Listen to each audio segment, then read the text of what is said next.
Shalom to the elect of Israel. I want to start by giving all praises, honor, and glory to whom it rightfully belongs, which is Yahweh, Bahashem Yahweh Shai, Bahashem Rachakadash. What I said was all the praises, honor, and glory belongs to Yahweh, who is the Heavenly Father, whom the world ignorantly calls God, in the name of his Son, Yahweh Shai, who is the Messiah, whom the world ignorantly calls Jesus, in the name of the Holy Spirit, which in Hebrew is Rachakadash. Double honors to the apostles and elders of Great Millstone, Everwell. Peace, blessings, and salutations to the elect of Israel. And this lesson is going into, this is a somewhat of a part two to my other lesson, or add-on lesson, kind of, somewhat. But still a separate lesson in itself. Just somewhat along the same topic. The last lesson I did was going into how we're in a time of war currently, But after this is a straight peace, After this time that we're coming into is finished, ultimately, after it's ultimately finished, straight peace is coming on the earth. Straight and utter, everlasting, righteous peace, Because currently, right now, you look at the world is not in peace right now. Really, and peace is. Okay, it's not peaceful. It's not a peaceful world right now. The world is, everyone's on high alert. Everyone's on edge. Life is getting harder for people. And this devil has an agenda. So, this world is not, it's not good right now. And we know why. But in this lesson, I want to go into the fact that afterwards, after everything's said and done, it's going to be nothing but utter righteousness and peace throughout the world, global, worldwide. So this is the first scripture. This is the book of Proverbs, chapter 29 and verse 2. When the righteous are in authority, the people rejoice. But when the wicked bear the rule, the people mourn. So when the righteous are in rulership, the people rejoice. Right? But when the wicked bear rule, the people mourn. We know who the wicked is: Esau, the Edomites, the so-called white man. Right? And now that they currently bear rule. Remember, the scriptures say the earth is given into the hand of the wicked.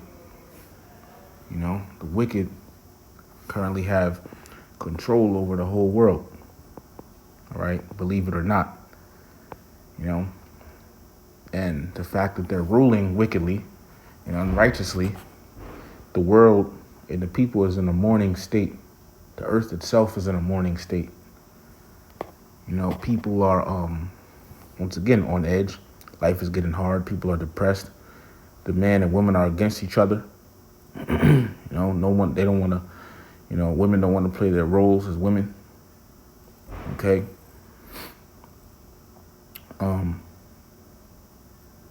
The lifestyle is bad. Even when you look at places around the world outside of America, Babylon the Great, even the places that somewhat seem, you would think, is all right, it's still bad. Okay. Because ultimately this world is governed by the wicked. So, the world is in a mourning state. The earth is not in its full strength. Okay. The animals, they are suffering as well. You got fishes beaching themselves. What is that about? Why are fishes just turning up dead on the seashore? Okay. Why is that? The food has GMOs in it. You eat certain foods and you catch worms. There's STDs, all these different things. All because the wicked is in rulership. So earth is in a mourning state. Now, the thing is, this devil is adverse to wickedness. Salakia, whoa, that's Satan. This devil is adverse to righteousness. He's adverse to peace. Okay. This is the book of Revelation, chapter 6 and verse 4. And there went out another horse that was red. And this horse represents Esau, Remember, Esau came out first. He came out red all over like a hairy garment. It says, and power was given to him that sat thereon to take peace from the earth. And that's what this devil does, you know. He takes peace from the earth. Look at how he treats countries around the world. Look what he just did with Venezuela. Now the place is, you know, descending into like corruption and violence and everything. You know, remember,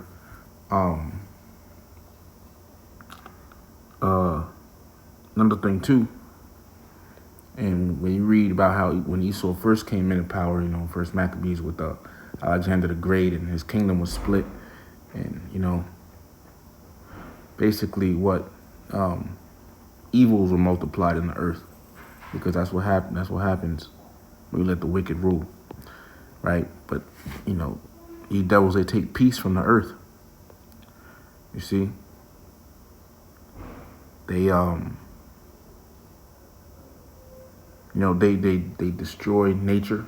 You know, they pollute it, spray chemtrails in the air. Why does there have to be chemtrails in the air? Why? You know, they pollute the water, the food, the minds of the people themselves. Okay, they bomb other countries and nations. You know, they decree unrighteous decrees, unrighteous laws. All right, grievous laws, grievous laws, man. Okay, you know, they come with lockdowns. All right.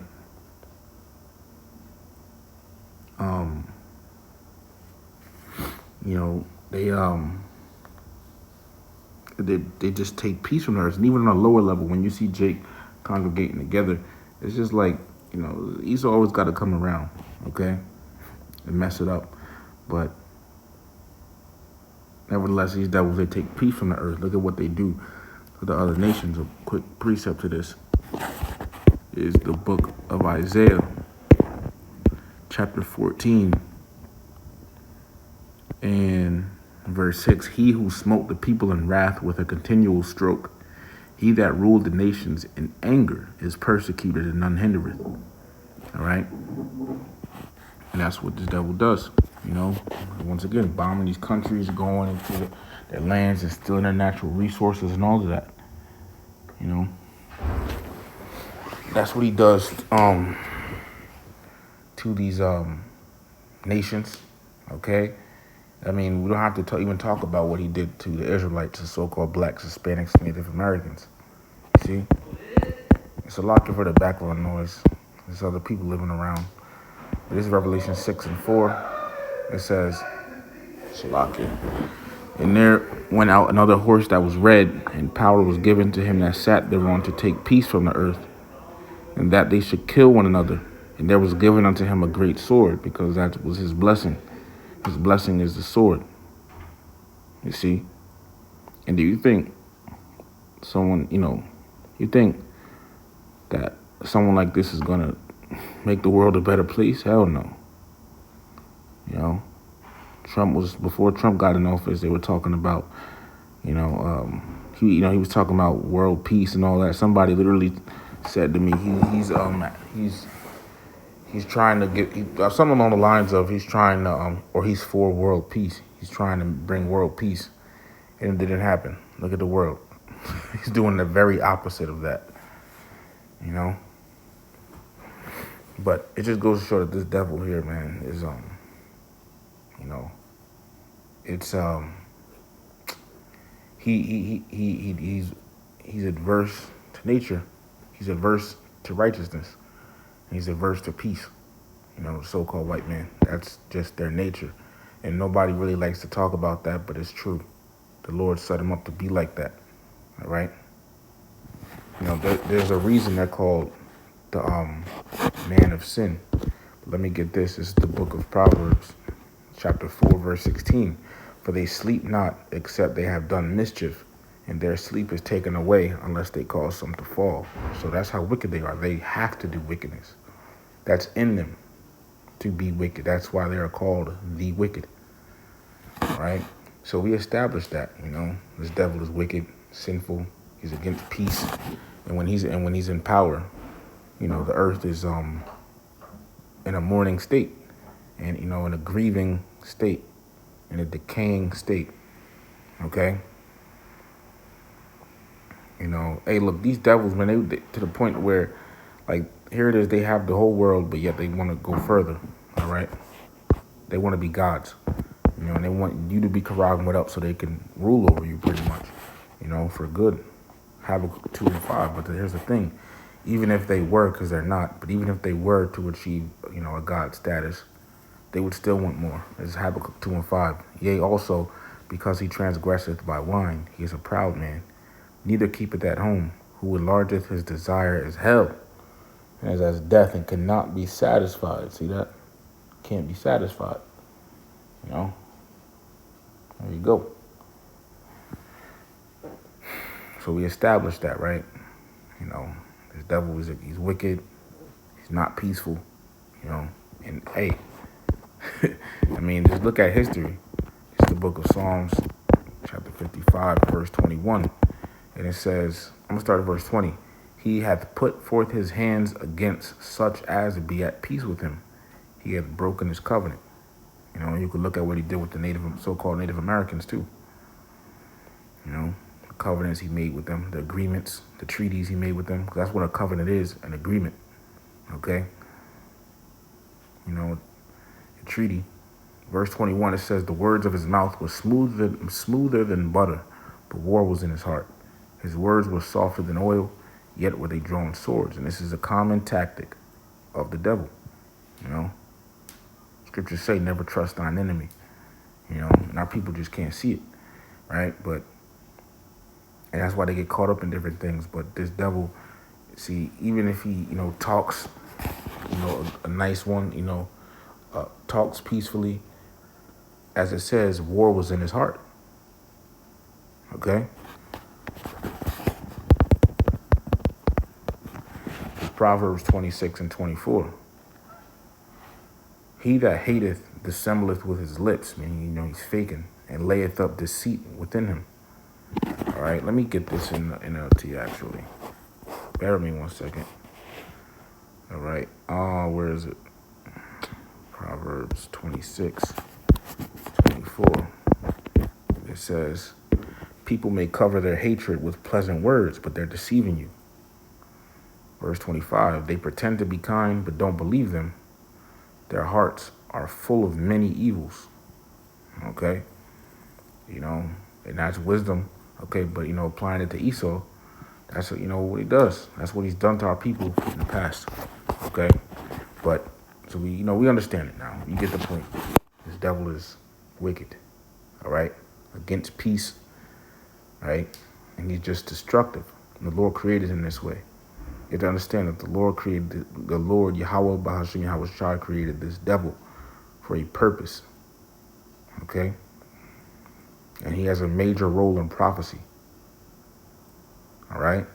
Now, the thing is, he's in rulership right now. As the head brother of the camp down here, the brother of war, he said that, before, basically, these devils, they came in power as the Greeks and the Romans. And they fell, and they came back during the Renaissance, and they have been in power ever since. So we're still in his little season of rulership. That's the period of time we're in his little season. Now, it has an end. That's the thing. When these devils were their forefather Esau, right? When he came out the womb first, after him came out Jacob, all right, his fraternal twin brother Jacob, which is the ancestor of the Israelites, okay? One of the ancestors of the Israelites, one of the main ancestors, right? And he grabbed a hold of his heel. All right, and that meant something. Now let's get it. This is the book of 2nd Ezra, chapter 6, starting at verse 7. Then answered I and said, what shall be the parting asunder of the times? Or when shall be the end of the first and the beginning of it that followeth? So the prophet Ezra was asking, when is going to be the end of the first earth age and the beginning of the next earth age? Right? You can basically think about it like he's asking, when is going to be the end of Esau's rulership and the beginning of the kingdom of heaven, where the Israelites rule? Verse 8, and he said unto me, from Abraham unto Isaac, when Jacob and Esau were born of him. Jacob's hand held first the heel of Esau, and that was symbolic. Jacob's hand, our forefather Jacob, whose name was later changed to Israel, his hand grabbed hold. He grabbed a hold of Esau's heel, and that was symbolic for us taking him out of power. Verse 9, for Esau is the end of the world, and Jacob is the beginning of it that followeth. Now, the word world in the Greek is eon, which means period of time, right, or age, okay, because the earth is not going to be destroyed, all right, but this word for world here in this context in verse 9 would be period of time or age, all right. So what this is saying, okay, is bear with me 1 second. You know what this is saying? Basically, because I remember Apostle Ramlan had went through it. Basically, Esau, he would be ruling up. He would be ruling at the end of the world, and then be taken down, right? And as it says, and Jacob is the beginning of it that followeth, right? So after, Esau's rulership, the Israelites are going to be the next ruling power in the world, right? Headed by Yahushai and the 144,000 elect Israelite men of each of the 12 tribes of Israel, 12,000 men out of each tribe, right? They are the governing body of Yahushai. These men are going to be, at the forefront of this, of the kingdom of heaven.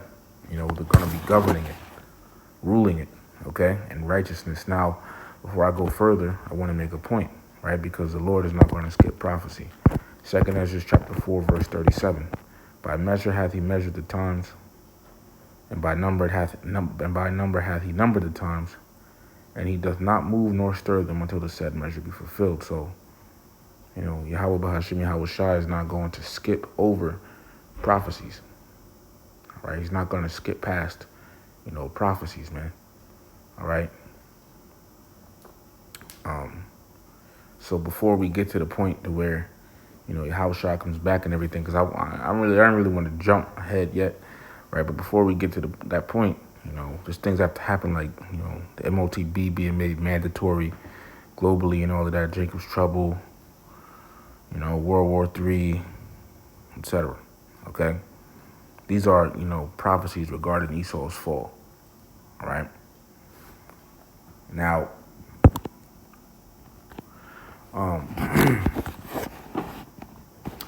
so the Lord ain't going to jump prophecies, but those things are close. Now, here's the thing.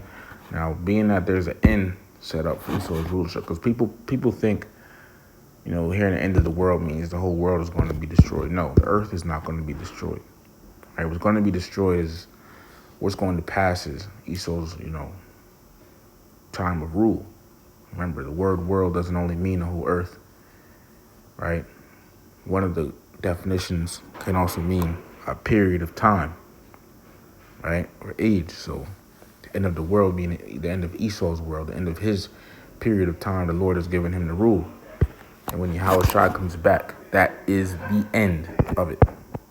That's Matthew chapter 24, verse 3.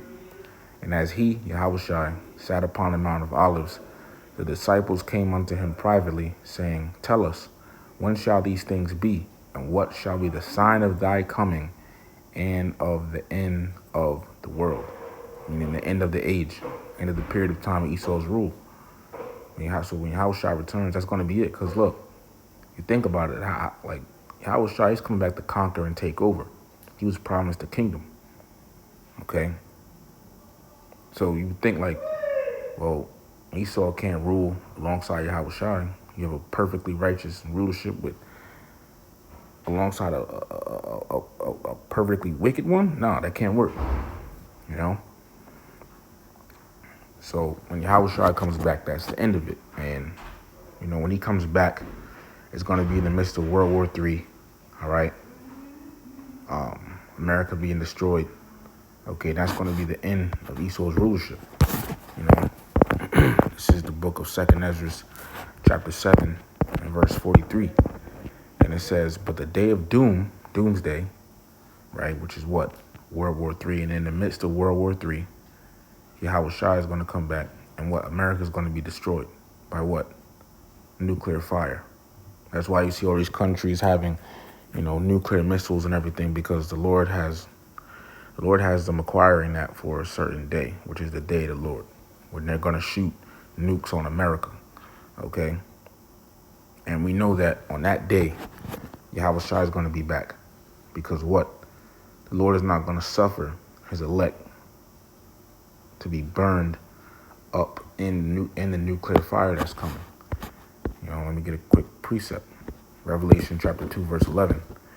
He that hath an ear, let him hear what the Spirit saith unto the churches. He that overcometh shall not be hurt of the second death. So the second death is a nuclear fire that's coming. So those that overcome are the elect. The only ones getting delivered are the elect. So the Lord is not going to suffer them to be destroyed by that. He's going to deliver them from it. And as the scriptures say, 1 Peter chapter 4, verse 18, and if the righteous scarcely be saved, where shall the ungodly and the sinner appear? Yeah, so the righteous are going to be saved like in a scarcely type of manner. It's almost not as if they're being saved, okay? So it might be to where the righteous see the elect see the missiles, in the air, and then they get lifted up, etc. We're going to see when that day plays out. Lord willing, be of the elect, but going to show you that when Yahweh Shai returns, when it's going to be the same day America is destroyed, all right, and the elect are going to get delivered, all right. So, but that day, which is the day of the Lord, right? Once again, the day of the Lord is going to be in the midst of World War III, because that's when Yahweh Shai is going to return, right? 2 Ezra chapter 7, verse 43. But the day of doom, now you know what that is, shall be the end of this time, right? It's going to be the end of what? This man's rulership, Esau's rulership. It's going to be the end of him ruling the world, right? It's going to be the end of that. It says, and the beginning of the immortality for to come, wherein corruption is past, and temperance is at an end, and fidelity is cut off, righteousness is grown, and truth is sprung up. See? So, World War III, America, the day America is destroyed and Yahweh Shai returns, that is the official end of Esau's rulership. And the thing is, we're so close to that day. You see the things going on in the news, World War III fears here and there. You see all these different things happening, right? So and every day we get closer, and the earth is spinning faster. Days are going by quicker. So that just means it's not too much longer. And you see what America's doing, making all these other countries and nations hate it, especially what they did recently with capturing Venezuela's president, Nicolas Maduro. All right. You have that going on. You have Trump talking about Greenland, taking Greenland, right?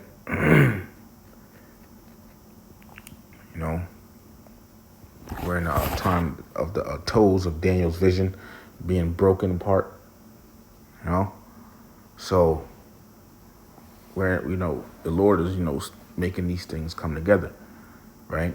And it's all leading up. It's all going to lead up to that day of the Lord, right? So, and before World War III happens, the MOTB has to be made mandatory. Just want to put that out there. It has to be made mandatory. Before this place is destroyed, the MOTB has to be made mandatory, okay? So, our temptation has to come, right? But this day marks the end of this Esau's rulership when Yahweh Shai comes back, right? So, let's recap real quick, before we move on. So, one, we know that what? Esau's in power. He's the wicked. He rules wickedly. He's against peace. He's against righteousness, right? And we understand what also? That he has a set time to rule. Okay? And when Yahweh Shai comes back in the midst of World War III, right, and America is destroyed and everything, that is the end of Esau's rulership.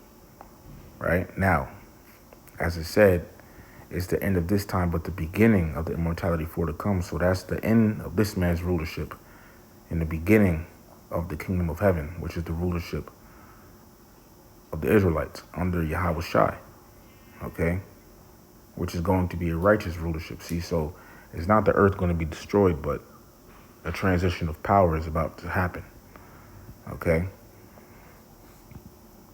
And with this, okay, Lord is going to take these heathen nations out of power, and especially the so-called white man. Now, let's get this.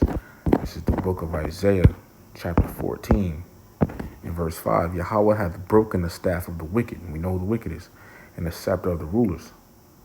Now, when you look at a movie, as the head brother Ward down here in the camp, had said, in the Jersey camp, he said, you look at a movie, an ancient king taking over another king and breaking the king he's taking over his staff over his knee, that symbolizes his power is broken. So when Yahushua comes back, he's going to break the staff of the wicked. He's going to take Esau out of power. All right. There's no more Edomites, ruling the earth. No more wickedness. No more none of these, secretive like Epstein Island type of things going on. No more of these Amalekites ruling the world, causing mayhem and everything. No more of these weird behind the scene wickedness stuff. Cause that's going to be over with. No more of that. You see. So he's going to do that, as well as the rest of the heathen nations he's going to take out of power, as it says here in Daniel chapter 7 and verse 9. I beheld till the thrones were cast down. What does it mean by that? The rulerships of the heathen nations currently in the world, when Yahushua comes back, he's going to throw them down. This is why he said, this is why in Revelation it says he wore many crowns. Meaning he's going to take down, the heathen nations when he comes back. And he's going to set up his kingdom on the earth. Okay, now with that, right? This is the book of Isaiah. We'll be following along. Isaiah 32 and 1. It says, behold, a king shall reign in righteousness, and that king is Yahushua, and princes shall rule in judgment, and that's the 144,000 elect men of Israel.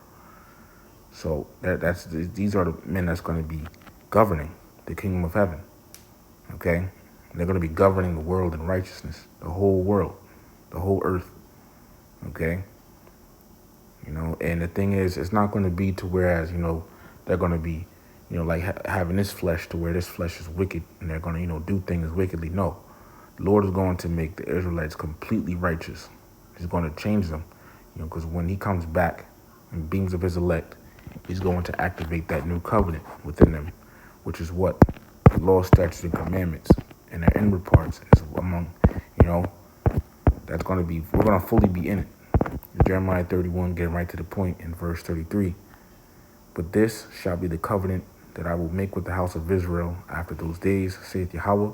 I will put my law in their inward parts and write it in their hearts, and will be their God, and they shall be my people. So we're going to be keeping the laws, statutes, and commandments 100%, like second nature. So we're not even going to have to think about it. Therefore, what? We will never sin. Now, think about this, right? If you have a perfectly righteous ruler, perfectly righteous, ruling the world is going to be a better place, okay? By default, implementing the laws of Yahweh Bahashim Yahushua, like the Elder Yashawamba, basically was going into one time, we were speaking to someone, basically like what? For example, you don't eat certain foods, you don't get certain sicknesses, they don't defile you, the family structure is going to be on point, no adultery, okay? The children, in no broken up households, the children, the mother and the father are going to be completely together, okay? The children are going to have both of their parents. They're going to grow up in a righteous world. As it says, train up a child in the way he should go, okay? The earth is going to have its land Sabbaths, okay? They're going to be clean oceans, among many, many, many other things. People are going to, it's going to be a righteous world, man, okay? Way, way, way, way better than what it is now, and especially for the Israelites, man. To whereas now we have these curses on us. The curses are going to be lifted up off of us in the kingdom, okay? This is Revelation 21. Where is it?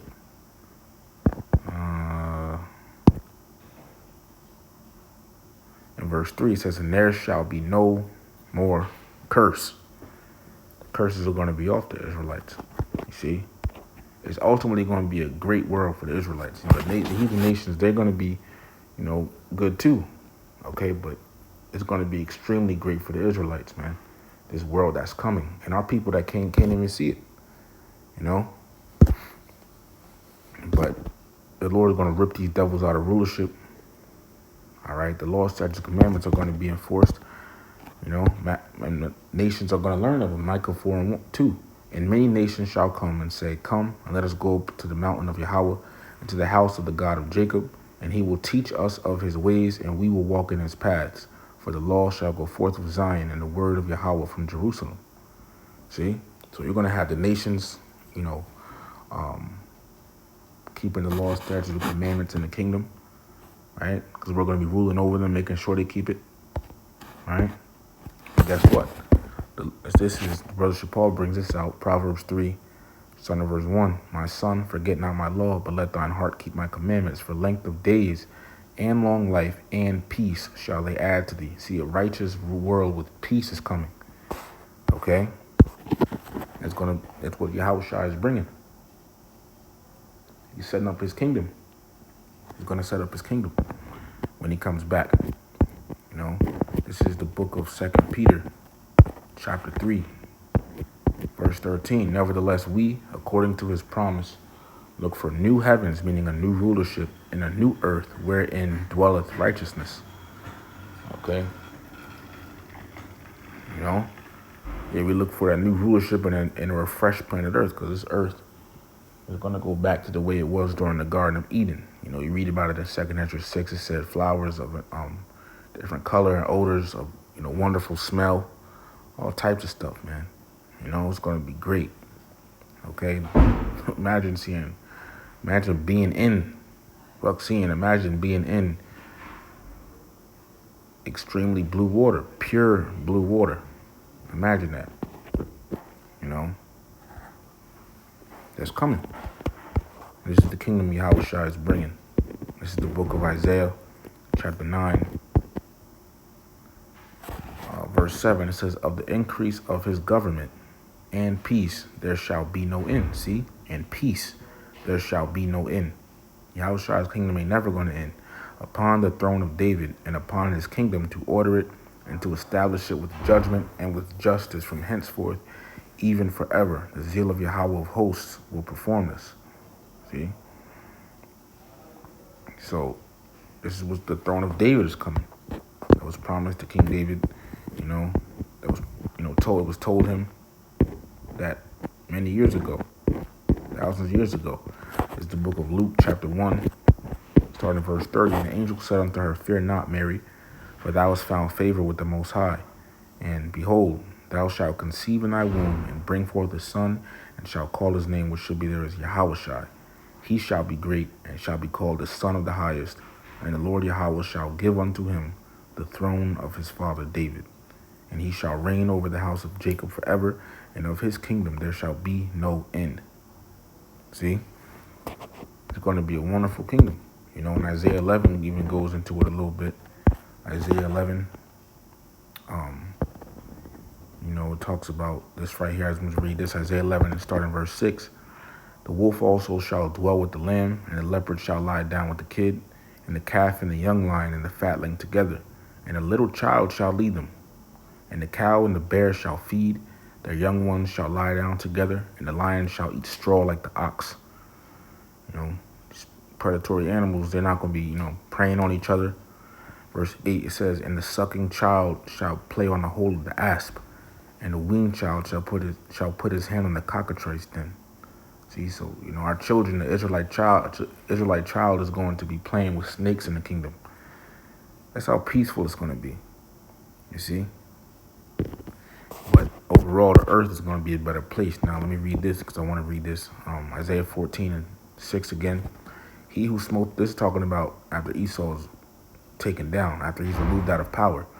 He who smote the people in wrath with a continual stroke, he that ruled the nations in anger is persecuted and unhindereth, meaning when this devil goes down, because that's who it's talking about. That's who smote the people in wrath, etc. When he goes down, no one's going to object to it. It says, and none hindereth. No one's going to object to it. Verse 7, the whole earth is at rest and it's quiet. They break forth into singing. When he goes down, when Esau is taken out of the way, when he's put down, right, when he's ripped out of power by Yahushai, the world is going to be a better place. Yahushua is the only one who could make the world a better place. Remember, one of the brothers in the camp, Makara, said that, the world is going to be a better place. It's going to be peaceful. The whole earth is at rest. Verse 8, yea, the fir trees rejoice at thee, and the cedars of Lebanon, saying, since thou art laid down, no feller has come up against us. Well, it's going to be a better place, man. Whereas right now, it's just, it's just bad. But even for the Israelites, ultimately, Jeremiah 30, starting verse 9, but they shall serve Yahweh their God and David their king, whom I will raise up unto them. The Lord is going to, King David's going to be there ruling too. Verse 10, therefore fear thou not, O my servant Jacob, saith Yahweh, neither be dismayed, O Israel, for lo, I will save thee from afar, and thy seed from the land of their captivity. See, the Lord's going to deliver his people, and Jacob, the elect of his people, and Jacob shall return and shall be in rest and be quiet. We're going to be at peace, and none shall make him afraid. So righteous rulership is coming, okay? With the Israelites, nobody's going to be, fucking with us anymore. We're going to be good, all right? And ultimately, let me read this as well, Revelation 21:1, and I saw a new heaven and a new earth, meaning a new rulership, a fresh planet earth. For the first heaven and the first earth were passed away, and there was no more sea. The first heaven and the first Esau's rulership is gone. It's talking in the future tense, is what John saw. And there was no more sea, no more heathen rulerships. Verse 2, and I, John, saw the holy city, New Jerusalem, coming down from the Most High out of heaven, prepared as a bride adorned for her husband. He saw the elect coming out of the chariot. Verse 3, and I heard a great voice out of heaven saying, behold, the tabernacle of the Most High is with men, and he will dwell with them, and they shall be his people, and the Most High himself shall be with them and be their God. And the Most High shall wipe away all tears from their eyes, and there shall be no more death, neither sorrow nor crying, neither shall there be any more pain, for the former things are passed away. See, this is coming to the Israelites. No more death, no more sorrow, no more pain, man. And on top of that, you're going to be in a new body. You can't sin, so you don't have to worry about getting taken into captivity no more. You don't have to worry about being, at odds with your power. You don't have to worry about that stuff no more. You are in a world at its best, okay? And you're on top. And you're the number one nation in the world, okay? The Lord is with you, and you're gonna have that. We're gonna get our old stature back, that great, magnificent stature. We're gonna be big, strong in the kingdom. Our children and our women are gonna be top tier, beautiful, man, top tier, okay, top tier, man. You look at stuff now to where it's like, you go to other places around the world outside of America to find, beautiful feminine women. Hey, Israelite woman is naturally going to be like that because of what? In the kingdom, scriptures say this, our women are going to be naturally feminine. As Pastor Har said, super, super, super feminine. Super duper pooper feminine, man. Isaiah 60:21, thy people, the Israelites, also shall be all righteous. All of them, not just the elect, all of them. Because when they come back as newborn babies in the kingdom, they're going to have the laws, statutes, and commandments in their inward parts. It says, so they're all going to be righteous. Every last one of them. So that means what? The women are going to be on point. We don't got to worry about women committing adultery on us, or somebody, a nigga trying to take your woman. Ain't gonna be no niggas among the Israelites. Ain't gonna be no bitches among the Israelites. Gonna be, sons and daughters of Israel, man. Righteous rulership and royalty. Okay. And the world's going to be at peace, but it's going to be a righteous rulership, and we're going to beat these nations into subjection. And eventually they're going to want, as the brother said, eventually they're going to not want anybody else ruling over them but us, you know? And that's just what it is. Okay, and this world is going to go back, you know, to being good. It's going to be a righteous world. You know, it's going to be strong in its health. Imagine eating real food, breathing real air, drinking real water, having real juices, you know? That's what this world is. This is what Yahweh Shai is going to bring. Okay, and we want it. We want it, man. Ultimately, you know, we want to get delivered and be at one with Yahweh Hashem Yahweh Shai, and not have to worry about no more of this sin. Okay, as it says in Isaiah 59, right before this, in the second verse, but your iniquities have separated between you and your God, and your sins have hid his face from you, that he will not hear. That's what separates us from Yahweh Hashem Yahweh Shai, us Israelites, you know? But it's all gonna, you know, things are gonna get better, but they're gonna have to get worse before they get better, man. So our job is to, as Yahweh Shai said, but he that shall endure unto the end, the same shall be saved. So hold on, man, keep the faith, all right? But utter peace is coming after this devil goes. Utter peace. All right, and after 1,000 years of slavery, this devil ain't gonna be able to enjoy this no more. All right, so I'm gonna leave it at that. All right, I tried to do this lesson like twice, so you're messing with me. But anyways, all praises to Yahweh, Bahashim Yahweh Shai, Bahashim Kakodash. Double honors to the apostles and elders of Great Millstone that were well. Peace, blessings, and salutations to the elect of Israel. Shalom to the elect.